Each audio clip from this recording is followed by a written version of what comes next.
Salah satu sifat yang membuat hidup jadi tidak nyaman adalah baper. Seringkali kita jadi tidak bisa berpikir secara rasional gara-gara kita baper. Contohnya, kalau kita sedang emosi, marah adalah hal yang wajar. Tapi karena baper, marahnya jadi berlebihan. Atau kalau kita mendapat masalah, gak apa-apa kita sedih. Tapi jangan berlarut-larut kesedihannya. Atau kesal pada seseorang karena dikecewakan, boleh, tapi jangan kekesalan itu terus-menerus gak hilang-hilang. Kita sendiri yang rugi jadinya. Jangan lupa subscribe dan like video ini ya.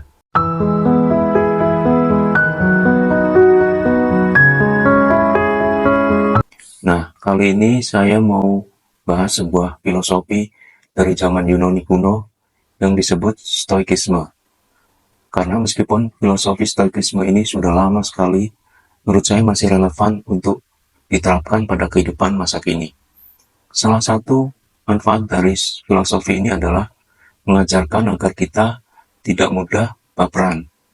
Sifat baperan ini membuat kita jadi tidak bisa menikmati hidup dengan nyaman. Karena sedikit-sedikit kita marah, sedikit-sedikit kita tersinggung, sedikit-sedikit kita sedih, kesal, dan sebagainya.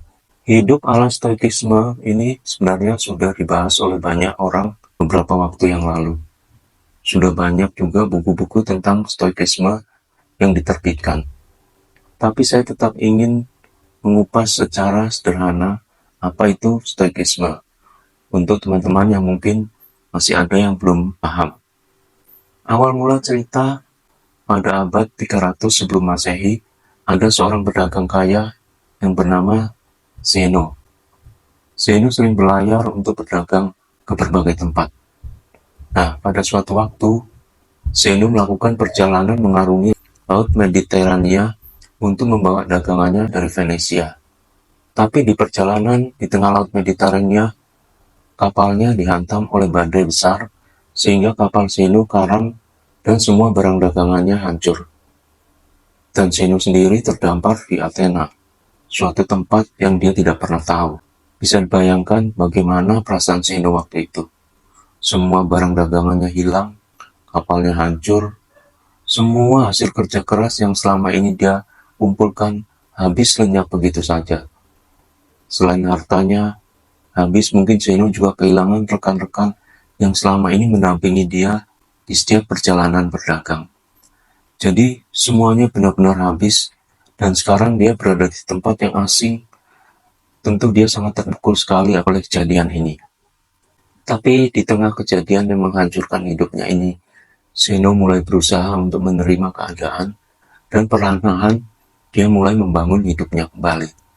Zeno tidak mau berlarut-larut di dalam kesedihan. Dia berusaha untuk melalui kehidupan barunya di kota itu. Di Athena dia mulai belajar filsafat. Singkat cerita, setelah dia belajar berbagai hal, Zeno akhirnya membuat filosofinya sendiri, dan dia mulai mengumpulkan orang-orang untuk menjadi murid-muridnya. Dan mereka berkumpul di suatu tempat yang disebut Stoa Poliklie, yaitu suatu tempat yang seperti teras di sebuah bangunan yang besar. Karena itu, ada buku tentang stoikisme karangan Henry Manipiring yang diberi judul Filosofi Teras.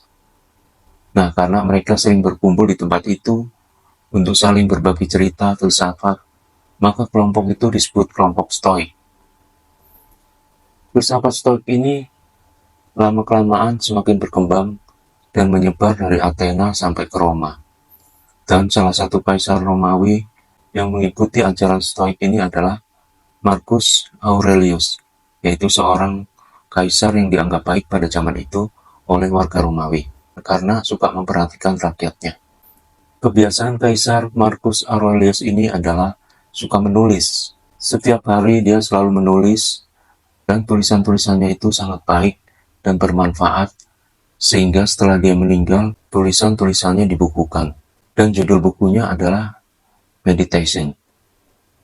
Stoikisme pada dasarnya mengajarkan tentang hidup yang mempunyai standar moral yang lebih tinggi.